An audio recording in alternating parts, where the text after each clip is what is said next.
Hello class, welcome to English Zone with me Teacher Nelly. Di video sebelumnya, we talk about hortatory exposition. Video kali ini, you will learn about analytical exposition. Jadi untuk video kali ini adalah tentang analytical exposition. In this video, you will learn about definisi, purpose, tujuan, language features, fitur bahasa, generic structure, struktur teks, the example, contoh, dan conclusion, kesimpulan. Let's start with definition. Mari kita mulai dengan definition. An analytical exposition is a text that is used to persuade readers to believe in a certain opinion by presenting one side of the argument. Analytical exposition adalah teks yang digunakan untuk meyakinkan pembaca agar percaya pada pendapat tertentu dengan menghadirkan satu sisi argumen. This teks ini can be found dapat ditemukan in scientific journal, jurnal ilmiah, newspaper, surat kabar, and magazine, majalah. Oke, jadi teks ini biasanya ditemukan di dalam surat kabar atau jurnal ilmiah dan juga majalah. The purpose, adapun tujuan teks ini, to persuade the reader or listener to agree with writer's opinion. Jadi teks ini bertujuan agar pembaca percaya pada pendapat tertentu dengan menghadirkan opini. Jadi pembaca percaya dan setuju dengan pendapat penulis, ya, itu tujuannya teks ini. Mari kita lanjut ke language feature, fitur bahasanya. Yang pertama, using relational process. Maksudnya menggunakan kata kerja yang berhubungan dengan subjek dan sisa kalimat, ya. Contohnya, the cupboard looks strong because it has 2 doors.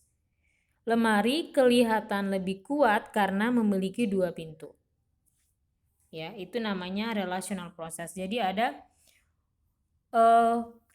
jadi kata kerja itu berhubungan dengan subjeknya. Yang kedua, using sequence connective adverb. Menggunakan kata keterangan penghubung urutan. Ini contohnya seperti firstly, secondly, next, finally. Ya, itu connective. Using causal conjunction. Menggunakan kata penghubung penyebab. Contohnya seperti because, due to, since, ya. Next, using constructive conjunction.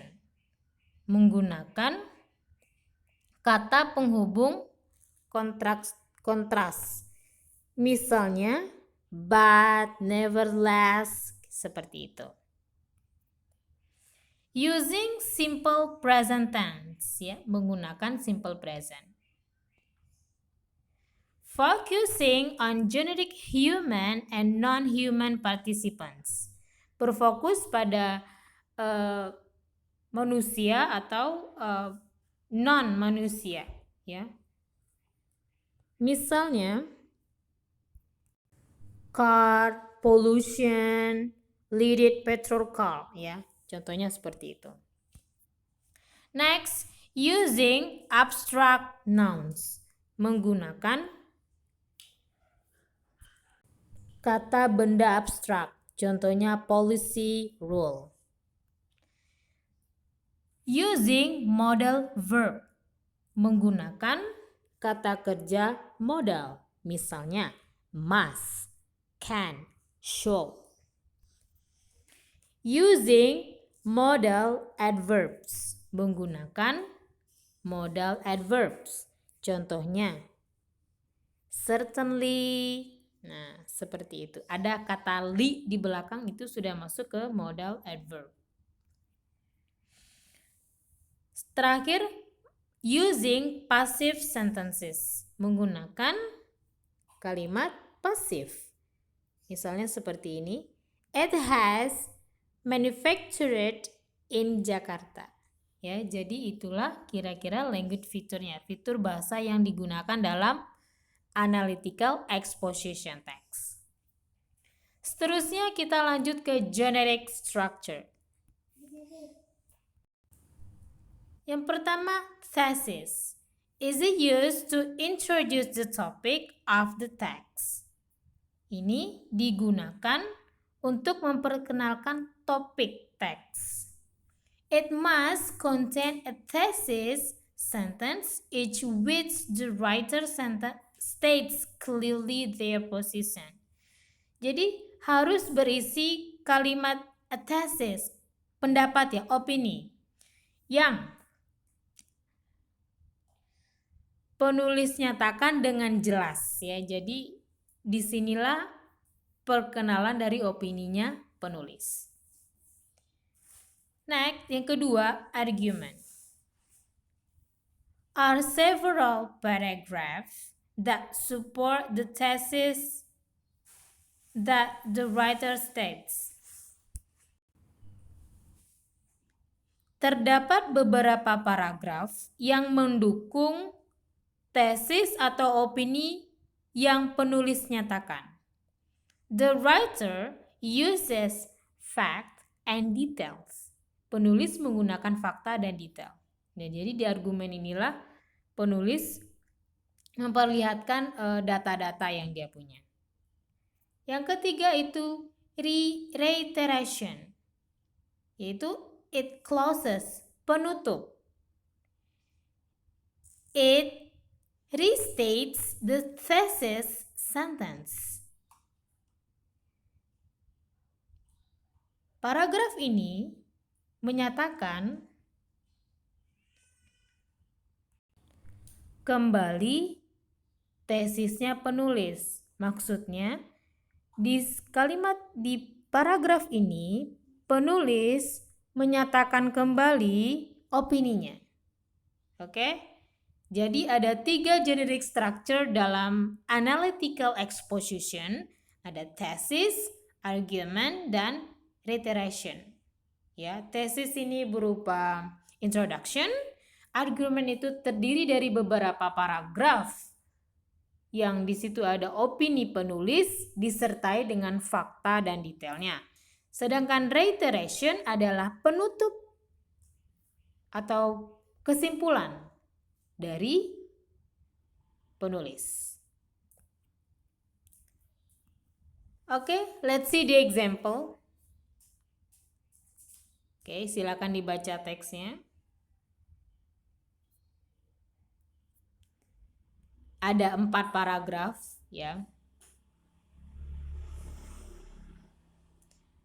Di paragraf pertama, conventionally, student need a book, pen, eraser, drawing book, ruler, and such other stuff. Itu sudah termasuk ke dalam thesis. Ya. And then paragraf kedua, first, dan paragraf ketiga, secondly, itu disebut argument. Ya.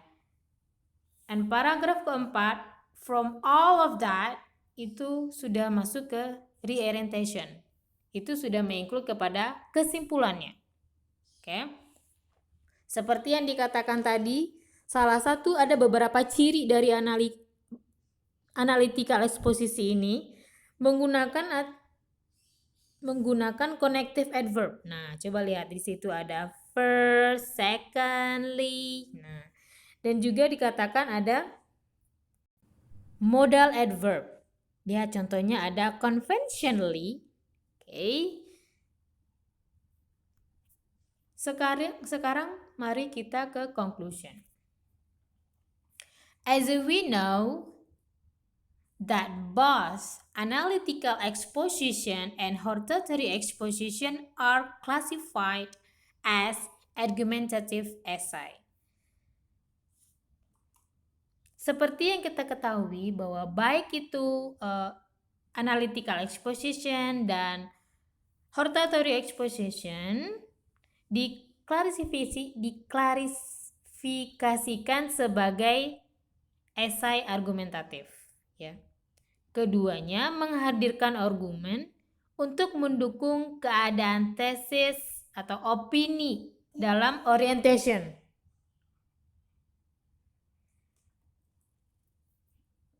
Tesis ini menempatkan posisi penulis pada esai tersebut, ya. Tesis atau opini ini menempatkan posisi penulis.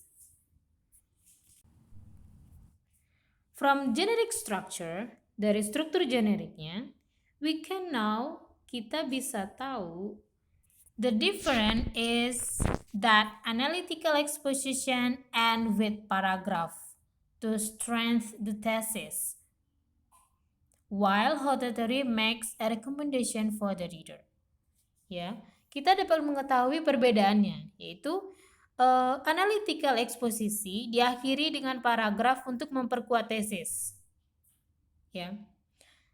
Sedangkan hortatory membuat rekomendasi untuk pembaca.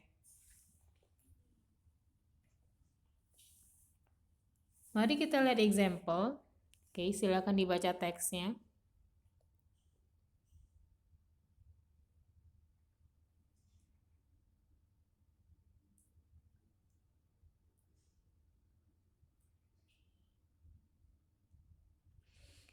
Lihat pertanyaannya. Most drug users get drugs from A. Jails, B. Peddlers, C. Traffickers, atau D. Wholesalers. Jadi rata-rata itu pemakai obat, ya, itu biasanya mendapatkan dari peddlers, ya. Jadi seperti itu. Oke, thank you. See you next time.